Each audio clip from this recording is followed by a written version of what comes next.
పవన్ కళ్యాణ్ గారు ఒక 10 ఎకరాలు శిఖం భూమిని ఆయన అప్పుడు తెలంగాణ వచ్చిందన్నటువంటి దుఃఖంలో ఉన్నాడు పాపం. 2014లో 11 రోజులు అన్నం తినలేదు, బాగా బాధపడుకుంటా ఏడ్చుకుంటా తెలంగాణలో ఒక 10 ఎకరాల శిఖం భూమిని ఆయన కొనుక్కున్నాడు. అప్పుడు కొనుక్కున్న తర్వాత ఏమైంది, ఆ కొనుక్కునే కన్నా ముందే చాలా చెరువులకు జనరల్గా ఫైనల్ చేసి మ్యాక్సిమం ఫ్లడ్ లెవెల్ అది డిసైడ్ చేయరు. కానీ ఈ పర్టికులర్ చెరువు పవన్ కళ్యాణ్ గారు ల్యాండ్ కొనుక్కున్నది కోడికుంట అనే చెరువు, సర్వే నంబర్ 706. దీంట్లో మొత్తం ఫైనల్ నోటిఫికేషన్ వచ్చింది. ఏ 10 ఎకరాలు అయితే ఆయన కొనుక్కున్నాడో అది శిఖం భూమి అని ఫైనల్ నోటిఫికేషన్లో ఇరిగేషన్ డిపార్ట్మెంట్ చెప్పి ఉన్నది. పవన్ కళ్యాణ్ గారు నిన్న మాట్లాడుకుంటే ఏమన్నారంటే, నా తప్పు ఉంటే అది శిఖం భూమి అయితే ప్రభుత్వానికి ఇచ్చేస్తాం అన్నారు.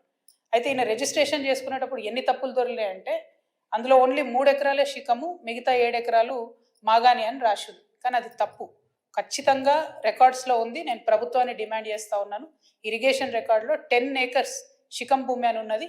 ఆ కాయిదాలు మా దగ్గర ఉన్నాయి, కానీ ప్రభుత్వం దగ్గర ఆల్రెడీ డేటా ఉంటుంది కాబట్టి మీరు చర్యలు తీసుకోవాలని డిమాండ్ చేస్తున్నాను. పవన్ కళ్యాణ్ గారు నేను అడిగేది ఏంటంటే, మీరు వాపస్ ఇస్తా అన్నారు కదా, వాపస్ ఇచ్చేసేయండి. మామూలు రైతుల దగ్గర తీసుకున్నప్పుడు కాంపెన్సేషన్ ఎట్లా ఇస్తారో గవర్నమెంట్, మీకు కూడా ఏ టీడీఆరో ఏ పైసలో ఇస్తారు, అర్జెంటుగా వాపస్ ఇచ్చేసేయండి.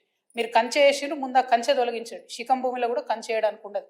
మీరు మట్టేసిరు, ఆడ గోవులకు వాటికి వీటికి గ్రాసం వేస్తున్నా అని చెప్పారు, మట్టేసిరు, ఆ మట్టి మొత్తం చెరువులే వేసిరు కాబట్టి అది కూడా తొలగించాలి, తక్షణమే మీరు వాపస్ ఇవ్వాలని చెప్పి నేను పవన్ కళ్యాణ్ గారిని డిమాండ్ చేస్తున్నాను.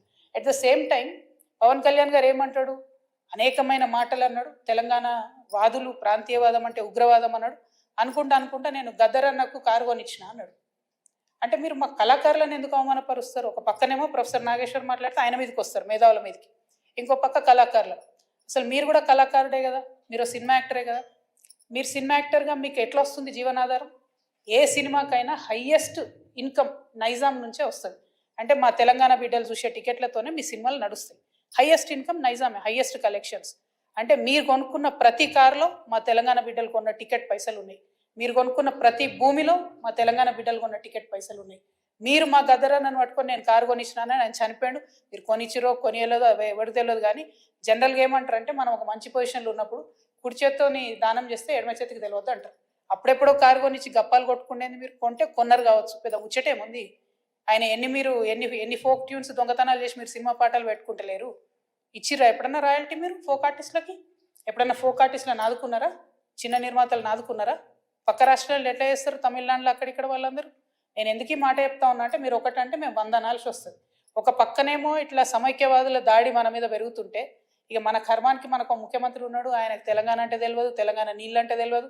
మేము ఎంటబడి కొట్లాడి మా పార్టీ పెట్టినాక కరెక్ట్ వారం లోపల పాలమూరు రంగారెడ్డిలో పెద్ద సభ పెట్టి, మన నీళ్ళు పోతున్నాయో మొత్తం ఎత్తుకపోతున్నారు ఆంధ్రోళ్ళు, మీరు ఏమైనా చేయండి అని లొల్లి పెడితే, నిన్న ముఖ్యమంత్రి గారు పోయి 2 రోజులు ఫస్ట్ టైం పాలమూరు బిడ్డ అయి ఉండి 30 నెలల నుంచి ఆయనకు తీరిక దొరకలేదట. నిన్న ఫస్ట్ టైం పోయి పాలమూరు ప్రాజెక్టుల మీద రివ్యూ చేసి ఏం మాట్లాడతాడు ఆయన?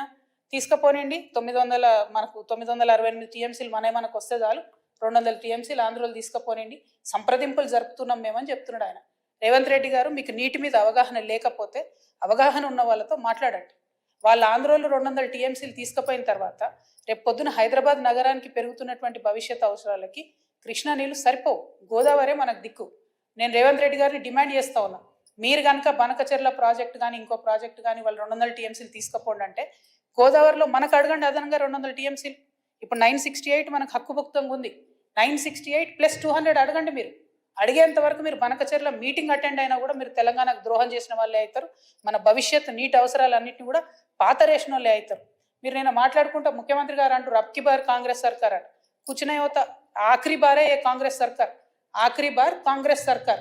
కాంగ్రెస్ పార్టీ ఇంక 20 ఏళ్ళు తెలంగాణలో రాకుండా తెలంగాణ మీద, తెలంగాణ వాదం మీద, తెలంగాణ వనరుల మీద, తెలంగాణ భూముల మీద బందిపోట్లు పడ్డట్టు పట్టుకొని దోసుకొని తింటా ఉన్నారు మీరు, మీ కుటుంబ సభ్యులు, మీ ఎమ్మెల్యేలు.